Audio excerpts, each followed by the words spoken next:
여러분 안녕하세요. 제니입니다. Hey, what's up? Jenny's here. 오랜만에 Q&A 영상으로 돌아왔습니다. 지난 한 달 동안 진짜 잘 쉬다 왔고 지금 뒷배경이 좀 다르죠? 드디어 뉴욕으로 이사를 했습니다.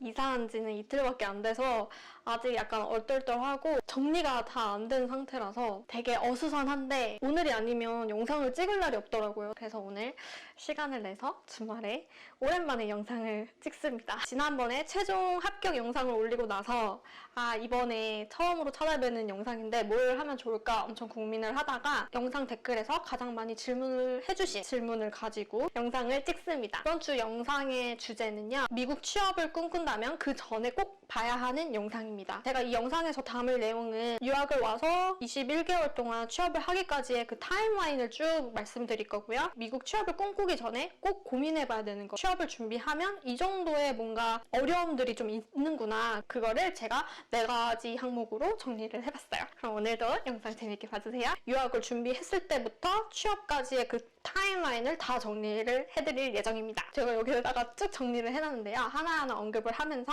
타임라인을 정리해 나가도록 하겠습니다. 유학을 처음 시작했을 때가 2018년 3월입니다. 토플 학원을 처음으로 결제를 했고 2달 안에 토플을 끝냈어요. 5월 달에는 개인적인 이유로 한 달을 쉬었어요. 6월, 7월, 8월에 GRE를 준비를 합니다. 보통은 2달 만에 끝내시는 분들도 있었는데 제가 느끼기에는 GRE 시험이 너무 어려웠어가지고 3개월 정도 걸렸어요. 그 다음에 9월, 10월에는 2달 동안 학교 셀렉을 하고 SOP 쓰고 교수님께 추천서를 받으러 다녔습니다. 10월 말에 최종적으로 석사 어플라이하기 위한 모든 자료나 점수를 다 만들어 놨습니다. 그래서 저 같은 경우에는 11월, 12월, 1월에 걸쳐서 한 3개월에 걸쳐서 석사 어플라이를 끝냈습니다. 이거는 저의 타임라인이고 보통 분들은 10월, 11월에 어플라이를 다 마감을 하는 걸로 알고 있어요. 근데 저는 조금 늦게 11월부터 어플라이를 시작한 거긴 해요. 그래서 2019년 2월에 최종적으로 미국 석사 합격 메일을 받게 됩니다. 2019년 9월에 미국 대학원에 입학을 하게 됩니다. 그렇게 해서 가을 학기를 첫 학기를 보내고요. 그 다음에 2020년 2월에 2학기를 보내는데 이때 바로 코비드가 터집니다. 원래는 2020년 7월, 8월에 여름 인턴을 할 예정이었고 면접도 엄청 보고 있는 상황이었는데 2020년 2월, 3월에 코비드가 터지면서 모든 게 막 미국에서 셧다운이 되고 그때 당시에 면접을 보던 회사들도 막 다 떨어지고 그래서 이 시기에는 학교에서 하는 프로젝트에 참여를 해가지고 3개월 동안은 그 프로젝트를 참여를 하게 됩니다. 저의 프로그램 같은 경우에는 3학기 후에 졸업을 하게 되는데 저희 학교 같은 경우에는 이렇게 좀 꼼수로 필수 과목을 하나를 남겨두면 4학기를 들을 수가 있었어요. 근데 다른 학교는 이게 안 된다고 합니다. 그래서 본인이 가고자 하는 학교가 이걸 허용해주는지 안 해주는지를 꼭 확인을 하셔야 돼요. 20년 9월이 원래 마지막 학기였는데 일부러 하나의 수업을 빼요. 3개의 클래스만 듣고 2021년 2월에 하나 클래스를 들으면서 좀 수업을 연장을 시킵니다. 미국 학교 같은 경우에는 졸업하자마자 미국 회사에 취업을 하고 싶으면 3개월 안에 취업을 해야 돼요. 그게 이제 룰인데 그때는 코비드가 너무 심했고 고용이 완전 멈춘 상태였기 때문에 취업이 안 될 것 같았어요. 그래가지고 저는 한 학기를 좀 미뤄서 총 4학기를 한 다음에 졸업을 하게 된 거예요. 그래서 2020년 9월에 클래스 3개를 들으면서 그때부터 이제 취업 준비를 시작을 합니다. 2020년 10월부터 계속 면접을 보고 레주메를 넣었는데 결과값이 다 안 좋았었고요. 2021년 여러분들이 아는 그 영상 테어다인이라는 인턴십에 합격이 된 게 2021년 2월입니다. 그래서 여러분들이 많이 물어보시는 게 인턴하면서 TA 하면서 클래스를 어떻게 듣냐라고 했는데 저 같은 경우에는 코비드 상황이기 때문에 이게 가능했습니다. 인턴도 그렇고 클래스도 그렇고 TA도 다 온라인으로 이루어졌어요. 그러니까 어떤 한 특정한 곳에 가서 일을 할 필요가 없었기 때문에 한 학기 내에 그 모든 게 다 가능했어요. 그리고 나서 2021년 5월에 졸업을 하게 됐고요. 5월 말에 지금 있는 회사에 최종 합격 메일을 받았습니다. 이렇게 해서 제 유학 생활의 타임라인이 딱 정리가 됐죠. 앞으로 미국 유학을 꿈꾸시고 미국 취준을 준비하시는 분들은 이 타임라인을 좀 참고해 주시면 괜찮을 것 같아요. 네, 이렇게 해서 유학생활 타임라인을 정리를 해봤고요. 이제부터 제가 말할 것 것들은 그러니까 미국 취업 준비를 하기 전에 이런 것들은 좀 마음의 준비를 하고 왔으면 좋았을 것들, 이제 제가 유학생활 하면서 취준을 하면서 느꼈던 것들, 이런 게 굉장히 힘들었다는 거를 4가지 항목으로 정리를 해봤어요. 첫 번째로 제일 힘들었던 거는 미국 학교 수업 스타일 때문에 너무 힘들었어요. 이게 무슨 말이냐면 제가 비교를 하자면 한국 학교보다는 미국 학교가 학기 내에 배우는 양이 한 1.5배가 조금 더 많은 것 같아요. 저 같은 경우에는 또 다른 분야를 공부를 한 거기 때문에 제가 느끼기에는 2배 정도의 공부량이 더 많았던 것 같아요. 한 번도 대학교에서 이 정도로 많은 양을 공부해 본 적이 없었기 때문에 공부량에 대한 압박감이 굉장히 컸고요. 그 다음에 수업 내용이 굉장히 빨랐어요. 그래서 예를 들어 뭐 데이터 분석을 한다면 기초 같은 게 3주나 4주면 다 끝나거든요. 4주 안에 기초를 마스터를 하고 다음 단계로 넘어가야 되는 그런 타임라인이 너무 빡셌기 때문에 이게 수업이 너무 빠르다고 느껴졌어요. 그러니까 한국에서 배웠던 수업보다는 미국에서 수업을 들으면 이런 식으로 정말 빠르게 진행이 되는구나. 그래서 수업에 적응하기에 굉장히 어려웠어요. 그 다음에 미국 교수님들은 한국 교수님들과 약간 스타일이 좀 달라요. 한국 교수님들은 조금 더 친절하게 이거 다 좀 알려주시는 것 같은데 미국 교수님들은 이거 알지? 하고 딱 넘어가고 이거 알지? 하고 넘어가요. 그러니까 그러다 보니까 수업의 스피드가 엄청 빨라지는 거예요.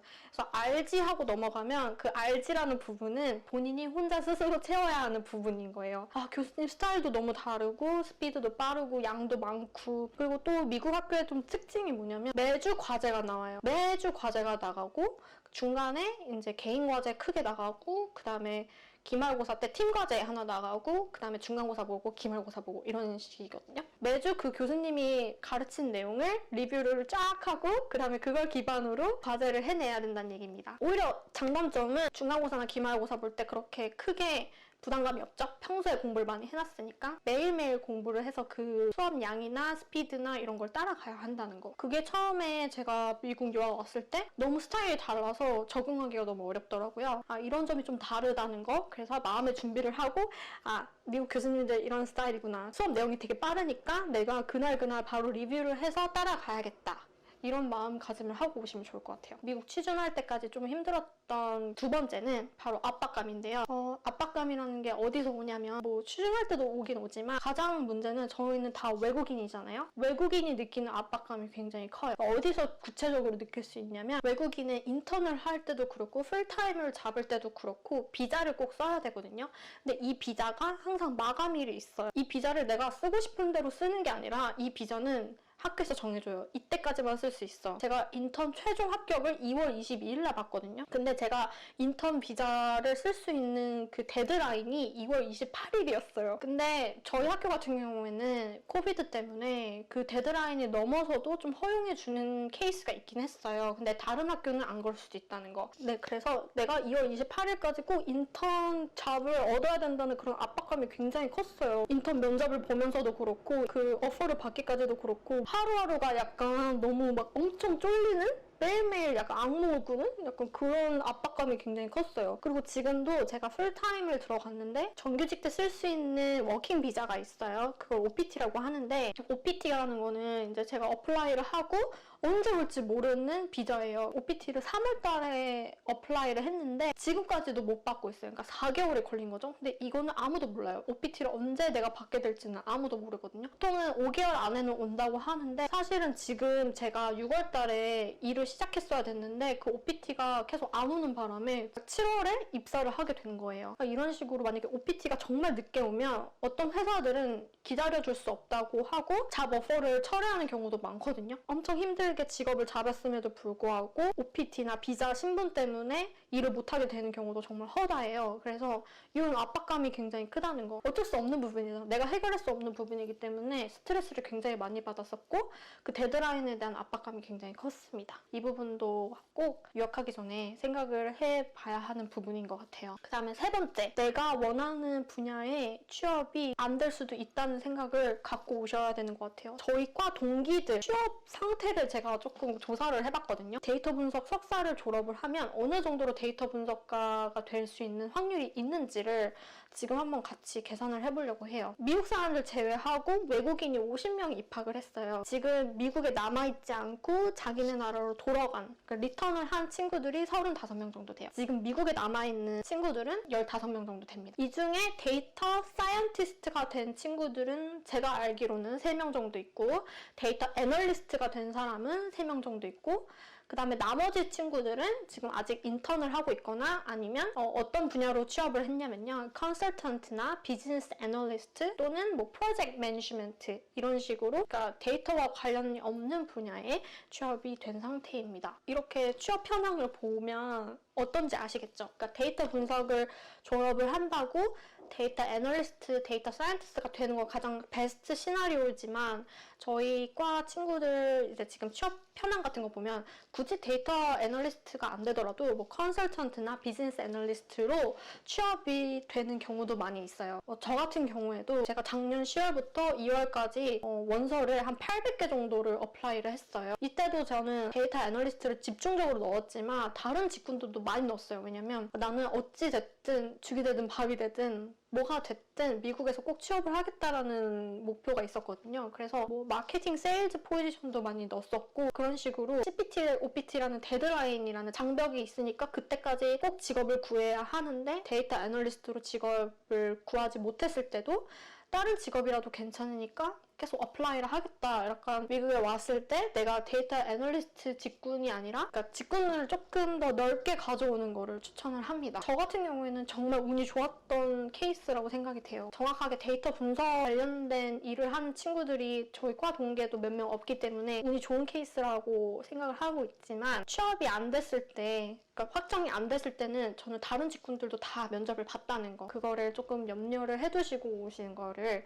추천합니다. 그리고 마지막 네 번째, 꼭 고민을 하고 오셔야 되는 네 번째는 영상 질문에 영어 공부 어떻게 하셨냐, 영어에 장벽은 없으셨냐, 이런 질문들도 굉장히 많았어요. 일단 영어는 저한테는 제2 외국어예요. 그렇기 때문에 장벽을 항상 느낄 수밖에 없어요. 제가 지금 데이터 애널리스트로 일하는 분야는 영어 회화의 문제가 아니라 굉장히 기술적인 용어도 많이 써야 하는 직군이기 때문에 그런 점에 대한 장벽은 항상 느끼고 있어요. 영어 장벽을 언제 많이 느끼냐, 뭐 평소에는 잘 못 느껴요.근데 예를 들어 회사 내에서 되게 중요한 프레젠테이션을 한다거나 학교 내에서 뭐 팀플을 해서 뭐 되게 중요한 프레젠테이션을 앞에 나가서 해야 된다거나 이럴 때 저도 굉장히 긴장을 많이 합니다. 교수님한테 그런 질문을 받고, 뭐 학생들한테도 받고요.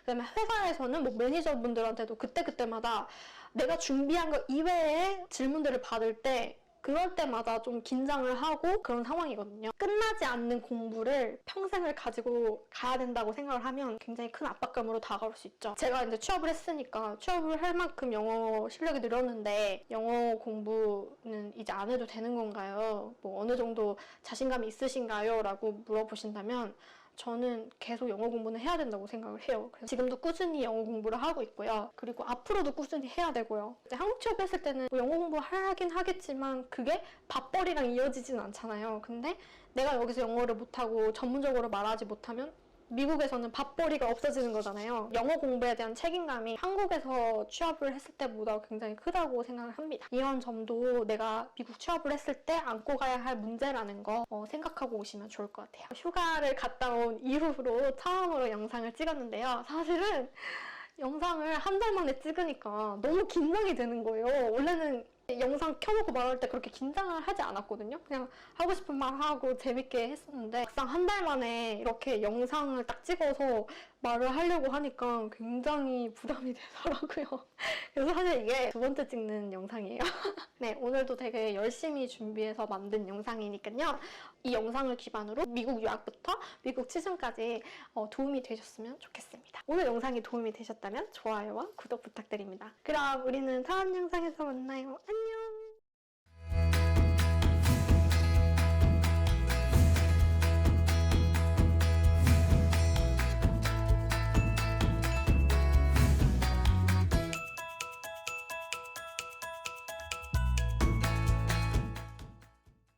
안녕하세요. 오늘은 SCBA 착용법과 점검법에 관한 영상인데요.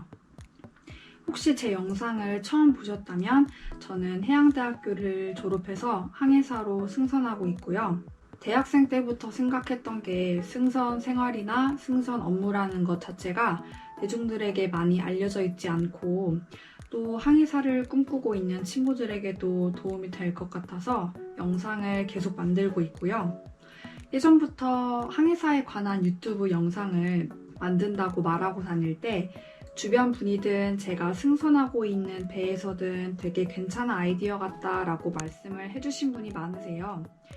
항상 이렇게 말을 하고 다니니까 꼭 누군가와 약속을 한 것처럼 영상을 올리게 되는데 영상을 업로드하게 되면서 항해사를 꿈꾸시는 분들도 만나고 또 응원해주시는 분들도 만나서 좋아요. 먼저 지난 영상을 보시지 않았다면 위에 있는 카드를 클릭해서 꼭 보고 와주세요. 그러면 이번 영상이 좀 더 잘 이해가 되실 것 같아요.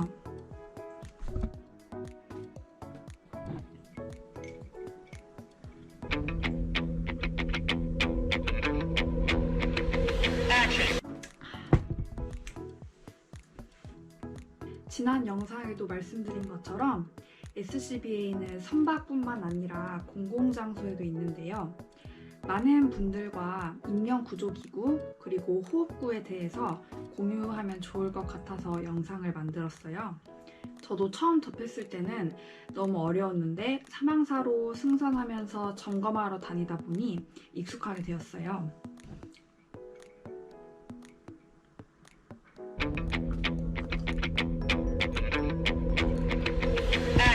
먼저 면체와 커플링을 연결해 주세요.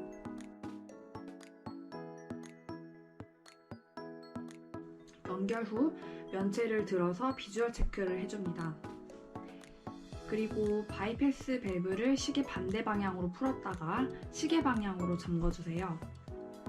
이는 혹시 고착될 수도 있기 때문에 한번 풀었다가 잠궈주는 게 좋아요. 그리고 반대편에 푸시 버튼을 눌러주세요. 그리고 실린더의 밸브를 끝까지 열어주시면 됩니다.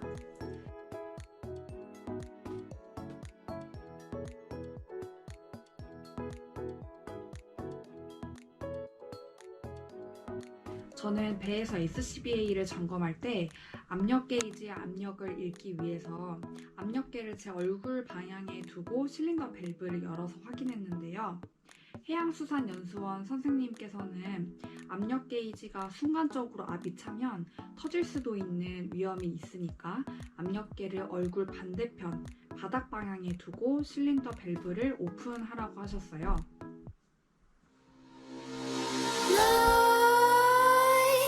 Creep while you and me repeat. This bittersweet heat is suffocating. I'm waiting and always hesitating. Kryptonite desires set my heart afire. 압력 게이지에 압이 찬 것을 확인하고 가방 매듯이 착용해 주시면 됩니다. 가장 먼저 어깨끈을 체결해 주세요. 그 다음 가슴끈과 허리끈을 연결해서 버클이 중앙에 오도록 잡아 당겨주세요. 그리고 길게 나온 끈은 정리해주세요.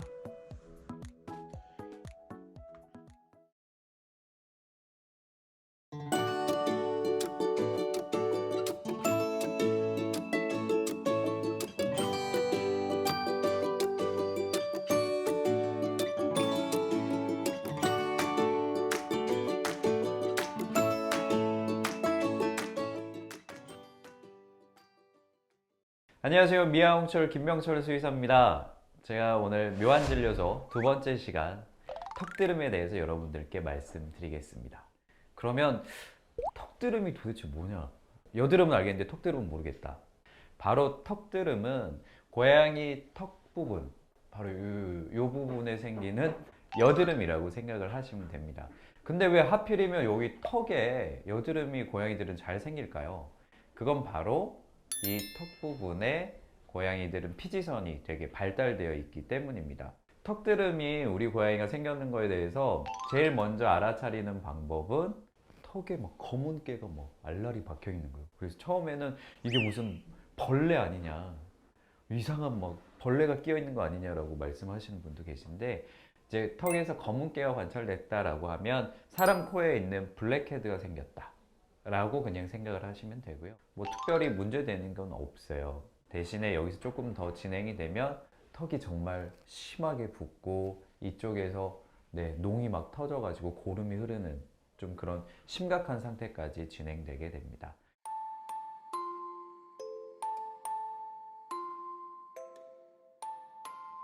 제가 이렇게 열심히 말씀을 드렸지만 지루하시잖아요. 그래서 저의 친구, 그리고 저보다도 훨씬 더 보기 기대하고 계시는 하이디를 통해서 이 턱들의 위치와 어떤 형태인지 좀 보여드릴게요.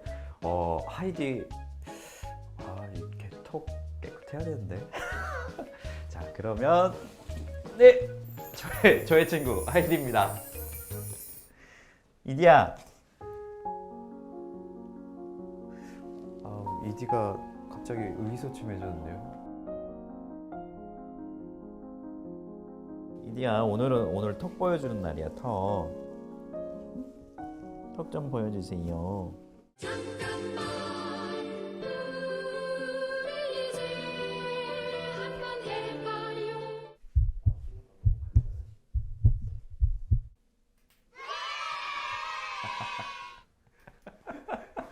자, 그러면 우리의 친구 하이디를 통해서 턱드름이 어디에 제일 잘 생기는지 보여드릴게요. 자, 얼굴 쪽 보면 이쪽 부분, 바로 아랫입술 이 주변부, 그리고 턱 중앙부, 이쪽 부분이 턱드름이 생기는 가장 흔한 부위고요. 이디야, 이거 검은깨 있다. 너 어떡하냐 이거. 자, 보통은 이런 식으로 까만 검은깨가 처음에 보이게 됩니다. 근데 이렇게 단순히 까만 이제 코메돈이 보인다고 해서 이것 자체가 문제는 아니에요. 이게 아이가 아프거나 가렵거나 피부에 문제가 되지는 않습니다. 하지만 이제 이런 식으로 좀 검은깨가 관찰이 되기 시작했다라고 하면 이 부분에 대해서 이제 가벼운 관리를 해주시는 게 좋습니다. 그렇다면 가벼운 관리라는 게 도대체 뭘까요? 사람들 그 얼굴 피부 관리하기 전에 스팀 타월이라는 걸 사용을 하잖아요. 이제 따뜻한 물을 적신 수건, 이제 그런 수건을 통해서 수건을 여기다 이렇게 대주는 거예요. 따뜻하게 한 30초 정도 대주고 나서 소독약을 이렇게 묻혀서 닦아주는 형태로, 그래서 이 검은깨를 가볍게 제거하시면 돼요. 이때 중요한 거, 내가 완벽하게 다 없애버릴 거야 하고 막 팍팍 닦으시는 분들 계시거든요. 문제는 그렇게 막 박박 닦을 때 피부가 손상될 수 있다라는 점이에요. 오히려 그래서 피부가 악화되고 그것 때문에 피부에 상처 생기는 아이들이 있거든요. 그래서 말 그대로 그냥 가볍게 닦아내주고 어느 정도 남아있는 거는 그냥 괜찮다라고 그냥 두셔도 괜찮아요.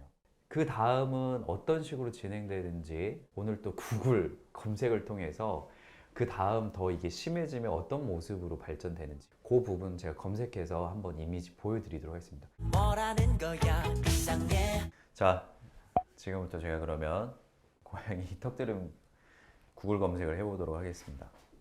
보시고 마음에 상처 받으실 수 있는 분들은 마음의 준비하세요.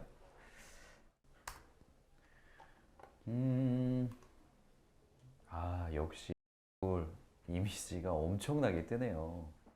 보통 처음에 아이들 증상이 시작이 되면 여기 보이시죠? 여기 보이시는 것처럼 이런 식으로 턱에 까만 코메돈들, 검은깨들이 생기게 되거든요. 이 정도 생긴 아이들은 대부분 고양이들이 그래요. 이거 자체가 막 문제는 아니에요. 그리고 이 상태에서 만약에 더 심해지면 어떻게 되는지 어디 보자. 이건 조금 심할 수 있는데 보시는 것처럼 이렇게 붓고 심지어는 피가 나고 이렇게 막 염증이 생겨요. 이렇게 되면 아이들이 정말 막 가려워하고요. 더 심하면은 막 아파하는 상황까지 될 수 있습니다. 이런 단계가 되면 이때 무조건 동물병원에 가서 아이 상태 체크하셔야 되는 포인트예요. 그러면 병원에 가면 어떻게 이제 뭐 관리를 하게 되느냐, 아이들 상태에 따라 조금씩 차이는 있겠지만 뭐 먹어야 되는 항생제를 처방받으실 수 있고요. 그리고 마침 여기 보이시는 것처럼 털을 이렇게 다 깎아야 돼요. 왜냐하면 털 자체가 계속 오염원이 될 수 있거든요. 그래서 이 털을 일단은 깔끔하게 제모를 하고 제모된 상태에서 소독과 연고를 바르면서 관리를 하게 됩니다. 그러고 보니까 요새 워터 클렌저, 사람이 쓰는 워터 클렌저로 이쪽 턱 부분을 직접 닦아서 관리하시는 분들이 꽤 많은데, 그리고 뭐 효과를 봤다 이런 분들도 상당히 많아요. 근데 제가 드리고 싶은 말씀은 딱 한 가지예요. 밝혀진 바는 없다, 안정성에 대해서. 그래서 일단 지금 사용할 때 다 괜찮다라고 생각할 수 있고 그냥 써보실 수 있기는 하지만, 이걸 계속 썼을 때 아이한테 나중에 피부에 해가 되지는 않을까? 알 수가 없어요. 아직 밝혀진 바가 없어요. 그래서 저는 일단 말씀드리고 싶은 건 먼저 가장 확실하게 안전한 거, 스팀 타월 사용하는 거 안전합니다. 그 다음에 가볍게 닦아내는 거는 전혀 아이한테 해되지 않잖아요. 그래서 요건 기본적으로 관리하시고, 그리고 밥그릇도 이제 플라스틱 밥그릇 사용하시는 경우에, 플라스틱 밥그릇은 5, 6개월 정도 썼을 때 사료 때문에 이렇게 흠이 생겨요. 그 흠집에 세균이 증식할 수 있거든요. 근데 그 세균 때문에 또 2차적으로 이 턱 부분에 오염시키고, 그 다음에 여기 감염에 대해서 더 취약하게 만들 수 있어요. 그래서 그럴 때는 사기 그릇이나 아니면 유리 그릇, 이런 그릇을 잘 사용하시고, 그리고 밥 주실 때 항상 한번 깨끗하게 씻고 나서 말리고 나서 사료 담아 주시는 거, 이렇게 관리하시는 것도 아이 턱드름 관리에 도움이 될 수 있습니다. 자, 따뜻한 스팀 타월을 이렇게 한 30초 정도 턱 쪽에 이렇게 가볍게 대주시고요. 따뜻해서 하이디도 좋아하네요. 사람쯤으로 치면 모공이 이렇게 열리는 것처럼 이쪽 부분도 모공이 열리게 됩니다. 이런 식으로 가볍게 닦아주시기만 해도 블랙헤드들이 막 닦여 나옵니다. 만약에 블랙헤드가 좀 더 심했다 그러면은 이런 식으로 병원에서 처방받으시는 소독솜이나 소독액을 화장솜에 잘 묻혀가지고 이용해서 닦아주시면 돼요. 이 효과는 이제 추가적으로 살균 효과가 있겠죠. 그래서 주변에 있는 균들이 이쪽 부분에 감염되는 것을 막아주는 그런 효과가 있습니다. 야, 이거 먹는 거 아니야. 가볍게 톡톡톡톡톡 이런 식으로 닦아내 주시면 됩니다. 이제 뭐 이 정도까지 소독이 필요한 거에 대해서는 병원에서 그 정도에 대해서 확인을 해 보시는 게 좋아요. 하이디 턱에서 나온 검은개 너무 귀엽죠? 고양이 턱드름에 대해서 알아봤습니다. 고생한 이디를 위해서 간식 준비했어요. 야, 내가 평소에 간식 안 주는 줄 알겠다. 천천히 먹어. 왜 그릇에다 줬는데 먹지를 못하니. 여러분들 오늘 유익하셨죠? 저희가 또 다음번 묘한진료소에서 더욱 유익한 내용으로 찾아뵙도록 하겠습니다. 오늘 봐주셔서 감사합니다.